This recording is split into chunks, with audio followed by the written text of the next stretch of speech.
Yo, what's up mga kaibigan? Nalina tayo magkwentuhan. Kanina nga'y umabante na Milwaukee Bucks sa perfect 3-0 record sa NBA Cup at nakuha na nila ang kanilang ikalimang sunod na panalo at pangpito sa huling 8 laro.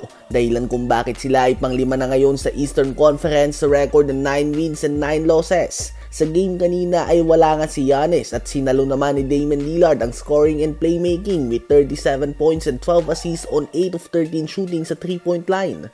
Malaking dahilan sa success ng Milwaukee Bucks ngayon ay ang paglipat kay Andre Jackson Jr. sa starting lineup at paglipat naman kay Gary Trent Jr. sa bench. Isang high-flying defensive young guard nga si Jackson Jr. at kailangan ito ng Bucks na may oldest team sa NBA ngayon kung average age ang pag-uusapan. Habang si Trent Jr. naman ay mas umangat nga ang kanyang scoring mula sa bench. And obviously ay hindi nila makukuha ang magkakasunod na panalo kung hindi naglalaro si Giannis Antetokounmpo at an MVP level ngayong season. Pinapangunahan niya nga ang NBA sa scoring with 32.4 points per game. May kasama din itong 11.9 rebounds and 6.4 assists per game on 61% shooting sa field. Siya din nagsisilbing anchor ng kanilang depensa at leader ng team na ito.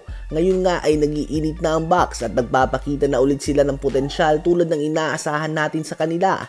Mas lalakas lang nga ang team na ito kapag bumalik na si Chris Middleton at dahil magkakasunod na ang panalo ng Bucks, medyo mababawasan o mawawala na nga mga trade rumors kay Giannis at Damian Lillard. Dahil sa magkakasunod na panalo din na ito ay nagbago na din nga ang mood ng kanilang locker room at good vibes na nga ito ngayon mga kaibigan. Ano ba masasabi nyo tungkol dito? Habang Sacramento Kings naman na isang halimbawa ng malakas na team na naaapektuhan ng matinding competition sa Western Conference. May solid lineup nga sila. Probably one of the best starting five sa buong NBA talent-wise. Nasa kanila din si Malik Monk, Kevin Huerter, Trey Lyles, Alex Len at Doug McDermott.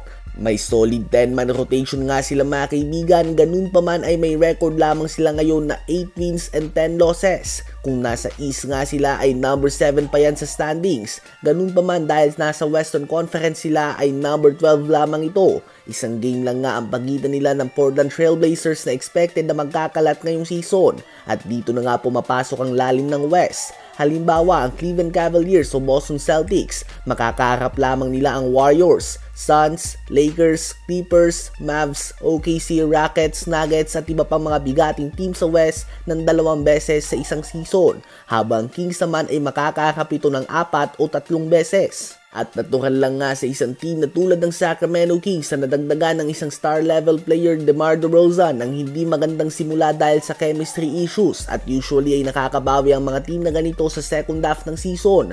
Ganun pa man dahil sa lalim ng West ngayon ay tila ban mahihirapan o nahihirapan na hindi malunod dito ang Sacramento Kings na may solid lineup at coach.